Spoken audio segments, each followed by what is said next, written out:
Very focused. Um, Everything she did, she worked very hard to save enough money to give us a nice home. She bought this place. She saved all the money to buy this place on this land where we're living right now. $10,000 she saved that, and then well, we worked hard too, my brother and I, during the summer to save up enough to go to UBC, and so we hope that we fulfilled her dream.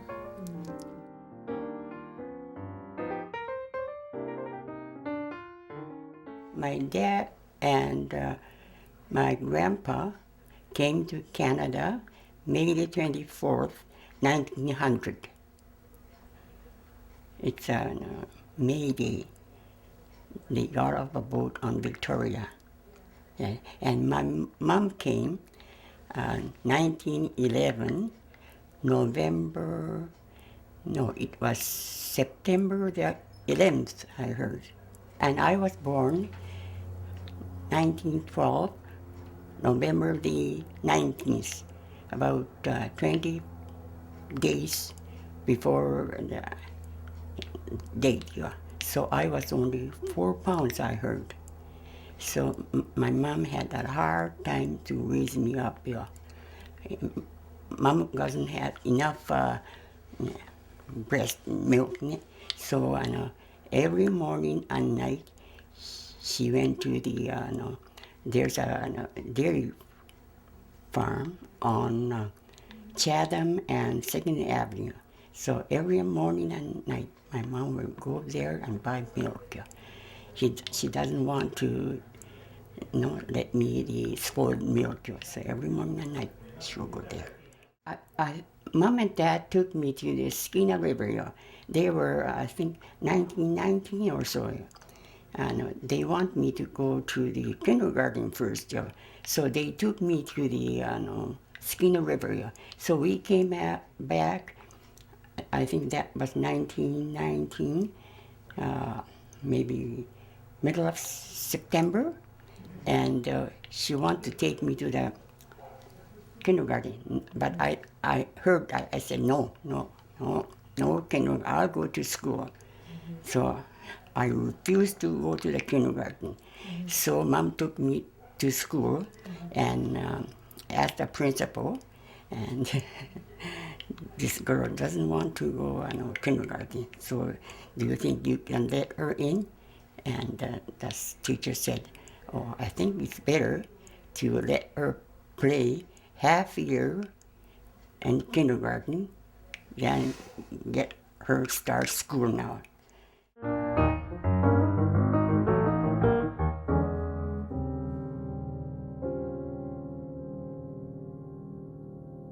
They're mostly in Japanese, and about one lesson in the morning and one lesson in the afternoon, a lady named Mrs. Harris came to the Japanese school to teach English. Well, those days, Japanese fishermen, they didn't own the house, so they didn't pay the tax here. That's why we weren't allowed to go to English school. Our parents didn't pay taxes for the Richmond. And I finished Japanese school grade 8 too. And those days, after graduating, first 6 years and then 2 years, I finished that. No school after that for Japanese. So, and I was road being, I was grade 8. So.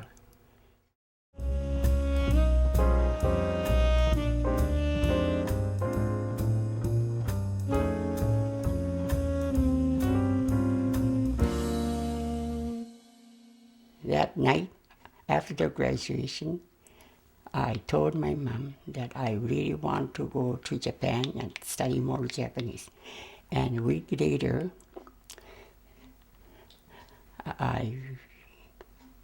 from Vancouver, April the 8th, and the following day, I left Japan. But I was going by myself. But no, Mom came with me and stayed there for half of a year with me. So I was lucky for that. Yeah. Wow. And the next following year, I entered uh, Japanese high school, girls' high school in Gobo.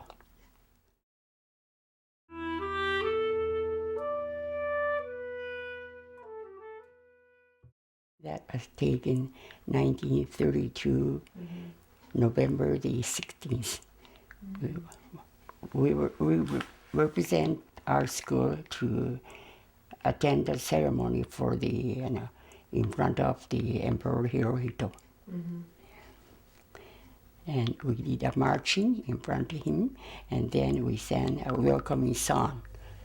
Yeah. And then I graduated 1933, March the 17th, from that school. And after that, about 5 months later, I came back to Canada again.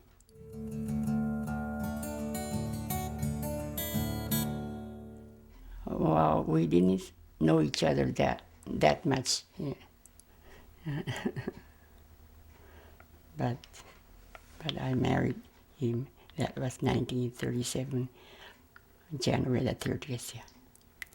Yeah.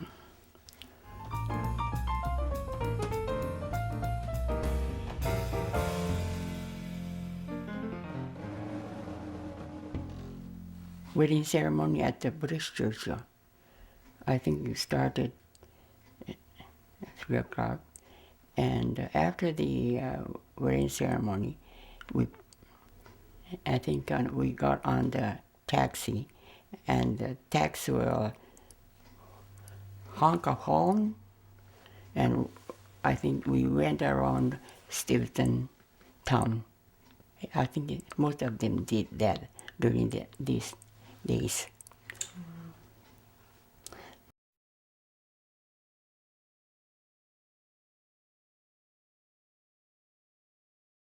I started teaching from June 1934, and we had great teaching. The war broke out.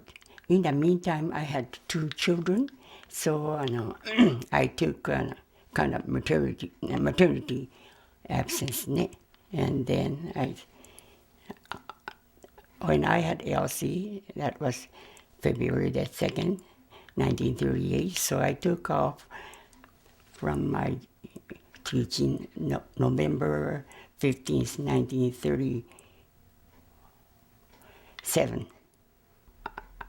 For Elsie's time, that was February, so he came every night to see me. But I thought he's quite busy with fishing. I had Robert, and he had to watch Elsie too. So I didn't know nothing about it. And when I left hospital I had Robert 27th. I left hospital at June the 10th.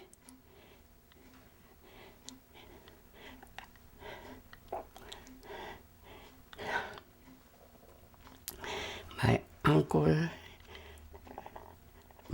both uncles and my auntie, they came to see me.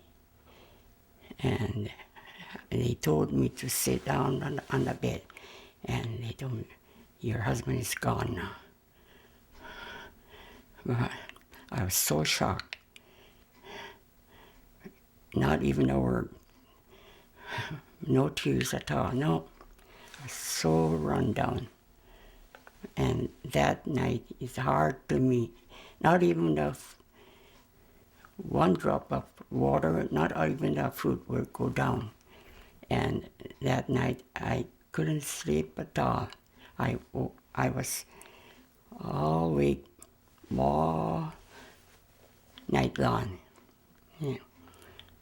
The sound of the water came into my ear. But following morning, I thought I have to be strong. So I stood up. Yeah. I had to.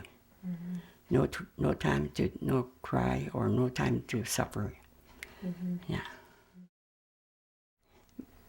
He drowned on May the 31st, and he was up June the 17th by the fisherman, same cannery fisherman, Mr. Unosuke Hamade. And I know I wanted him to come up, so he was up on June the 17th. And this was taken, I think, June the 18th, this funeral was.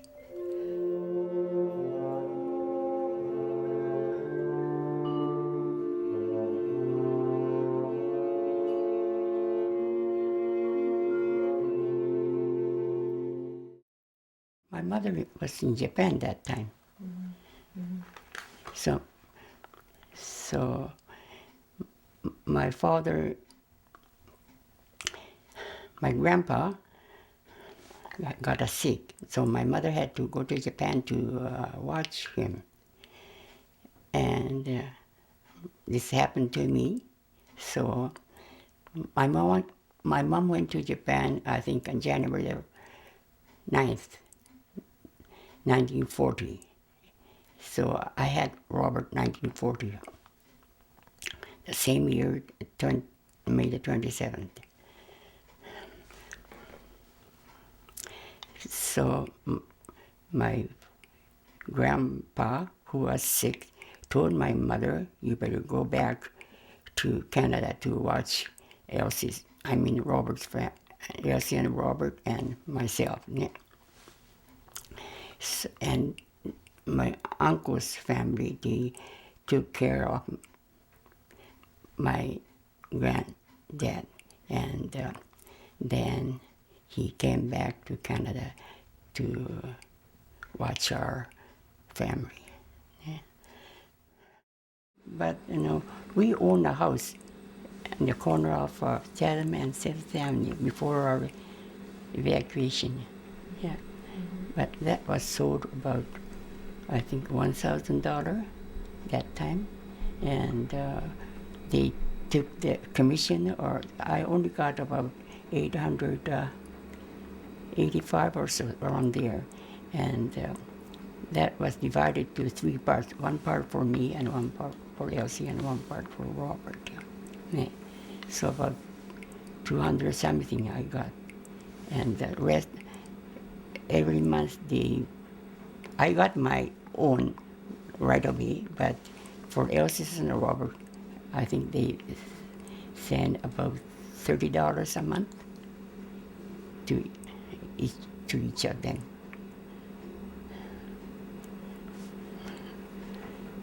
And my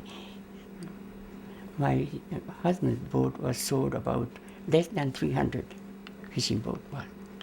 And my father-in-law, he owns a big Parker boat, and that was sold about 1,600, I think. And but commission were deducted from that, so I think he got less than 1,400, I think.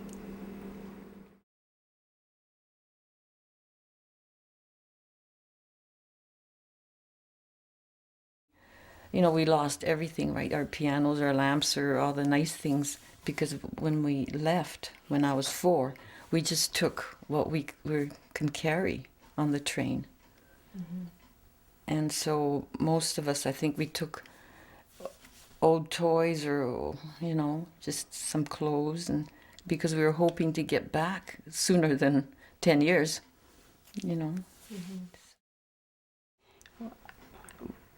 We went to Christina Lake, 1942, April the 23rd.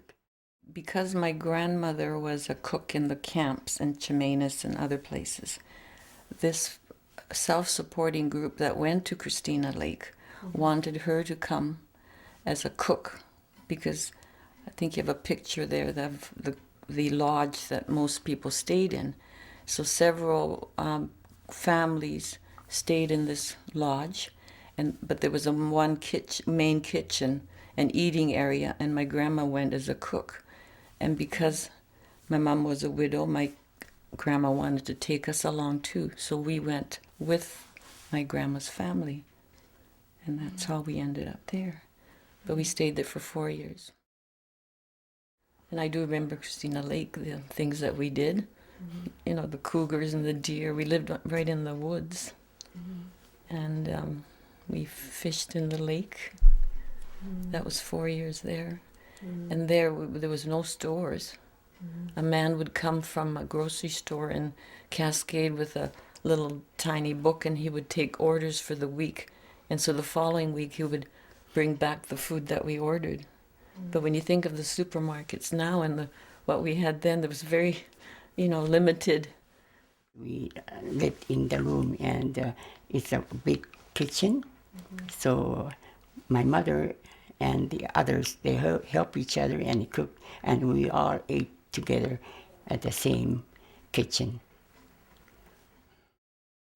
And my father-in-law, he went to Greenwood to be, he has heart problem. So he went to Greenwood with brother's family and his sister family they were all going to Greenwood, so I think he joined them. But every summer holiday or Easter holiday, we used to go to Greenwood and visit him. So we were lucky. It's not so far from Christina Lake to Greenwood. Well, because she was a Japanese school teacher before the war, the people wanted her to teach Japanese to the children in the village after regular school. Because I told you, I think, about the regular school, that 2 of the young people taught all grades, from grade 1 to 12, in a one-room old place with a wood stove, and in the winter, I said the glue would freeze, so we would have to melt it to use it again. And,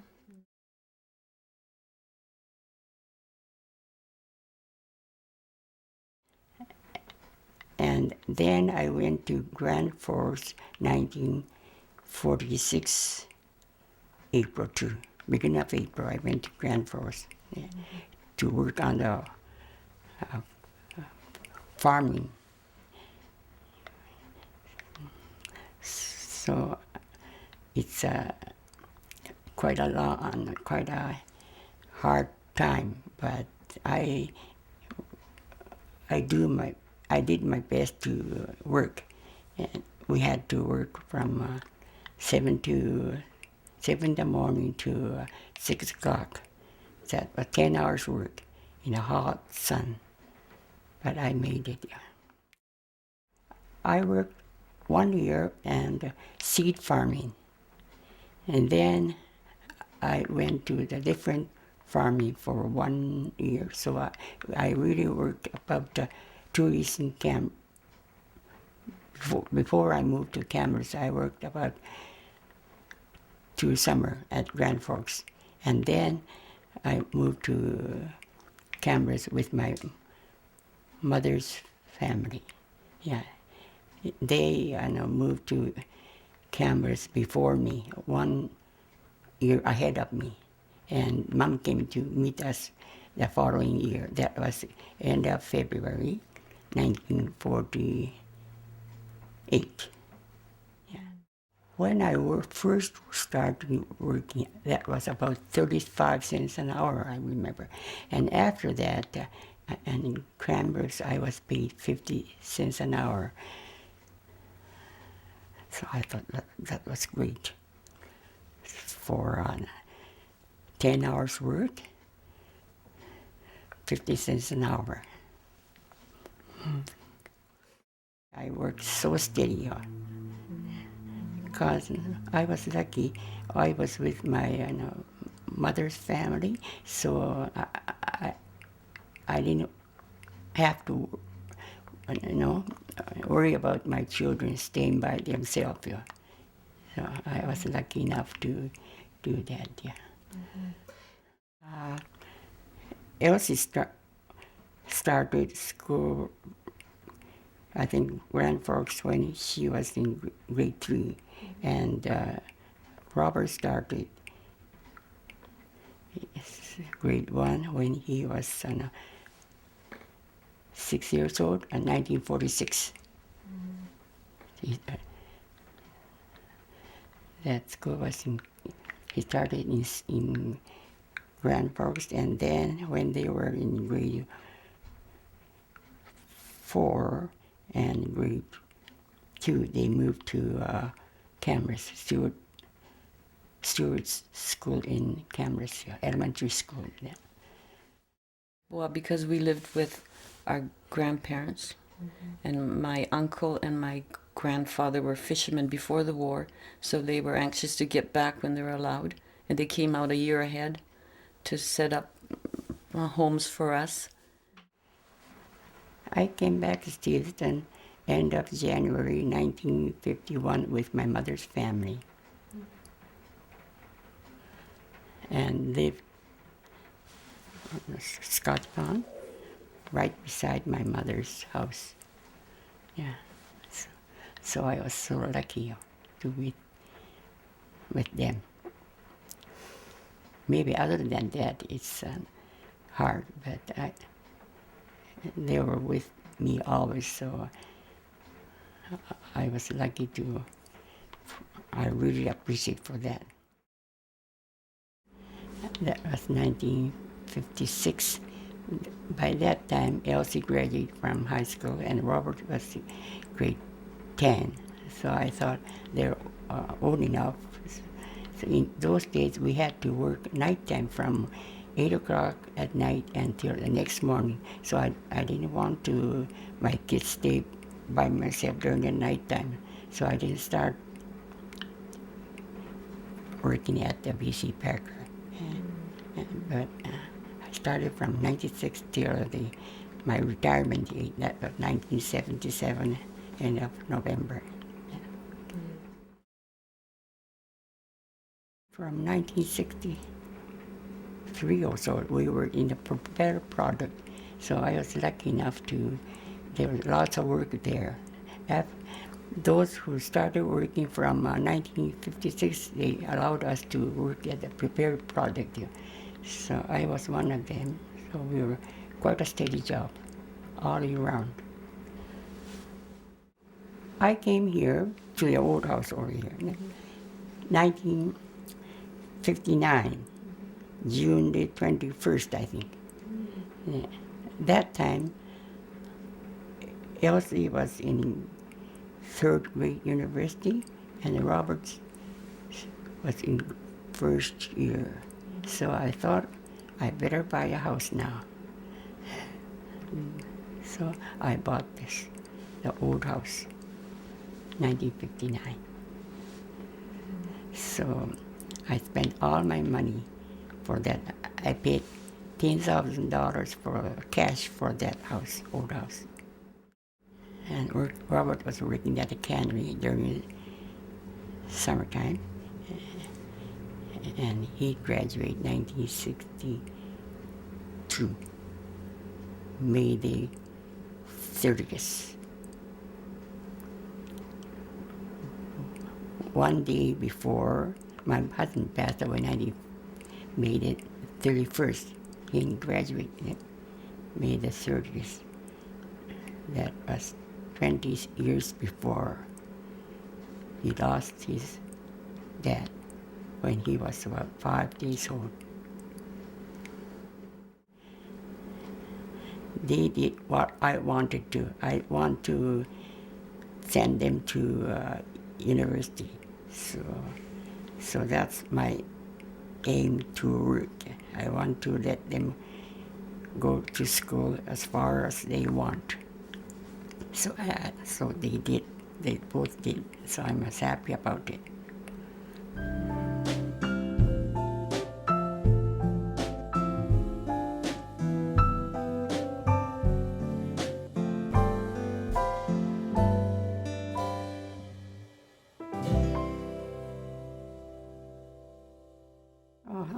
having the best part now, I think.